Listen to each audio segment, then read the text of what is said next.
Halo Sobat CCG, kembali lagi bersama kami hari ini di acara workshop penyusunan peta proses bisnis di DPMPTSP Provinsi DKI Jakarta. Ikutin keseruannya ya.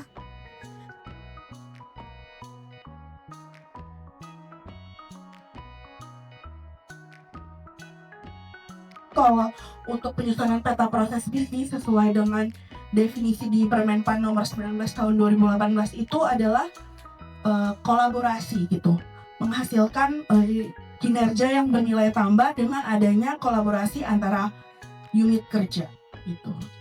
Nah, tadi juga penyusunan peta proses bisnis itu juga dapat mempengaruhi, dapat digunakan tindak lanjutnya untuk evaluasi struktur organisasi dari DPMPTSP seperti itu.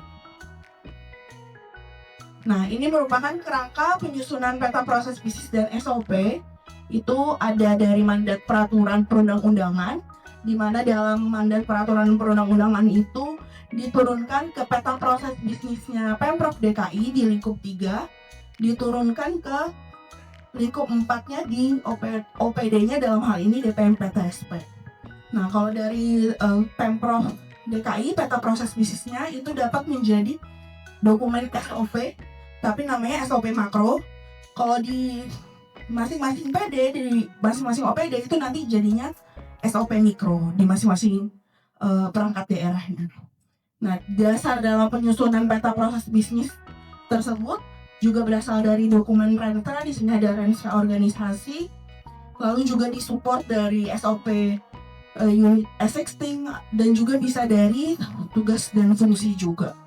Karena kita perlu tugas dan fungsi untuk melabelkan ini kegiatan yang ngerjain siapa, unit siapa, seperti itu.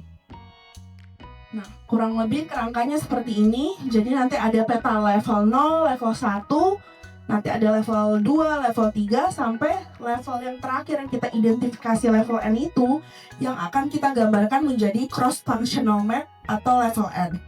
Jadi yang menggambarkan sequence of activities-nya, rangkaian kegiatannya dengan stakeholder-nya siapa gitu. Dalam hal ini rangkaian kegiatannya seperti apa? Mungkin kemarin sudah dilakukan penyusunan terkait promosi penanaman modal gitu. Promosi penanaman modal, nanti sequence activities-nya seperti apa, stakeholder-nya yang ngelakuin siapa.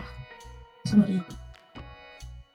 Prinsip pengembangan peta proses bisnis. Mungkin tadi juga Mbak Miri sudah jelaskan ya bahwa dalam kita menyusun peta proses bisnis sebenarnya tidak ada benar tidak ada salah ya, tetapi kita melihat subjektif kualitatif. Harus dilihat juga bahwa ini memang ada relevansinya gitu. Jangan misalnya kita mengelompokkan nih asal nih antara jadi di dalam satu folder besar nih campur aduk nih, menggabungkan terkait kegiatan dinsos, pendidikan, PTSP itu kan sebenarnya terlalu campur aduk ya, sehingga kita lakukan peta proses bisnis ini sebenarnya untuk penyederhanaan, di mana prinsipnya ini yang pertama adalah pengelompokan proses atau kegiatan berdasarkan kesamaan fungsi.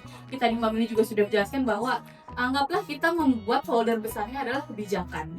Jadi semua hal terkait kebijakan, misalnya penyusunan peraturan atau keputusannya, kira-kira proses yang punya DPPTSP yang kira-kira nanti bisa diturunkan, gitu ya. Nah, di sini ada yang namanya proses manajerial, kemudian ada proses inti, dan juga ada proses sumber daya. Dimana kalau proses inti itu kan core bisnisnya PTSP ya.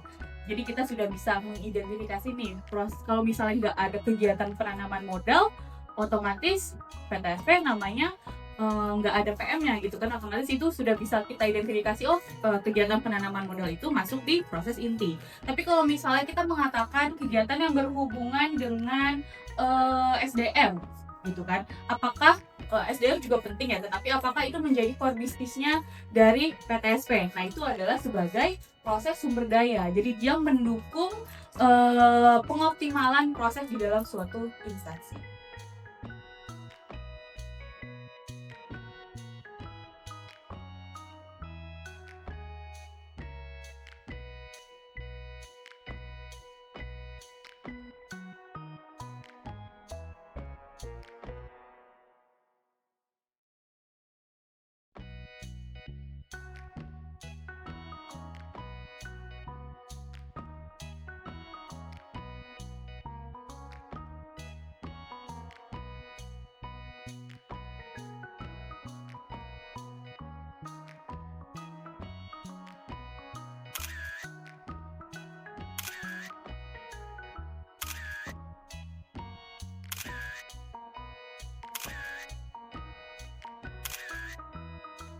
Seru kan kegiatan hari ini?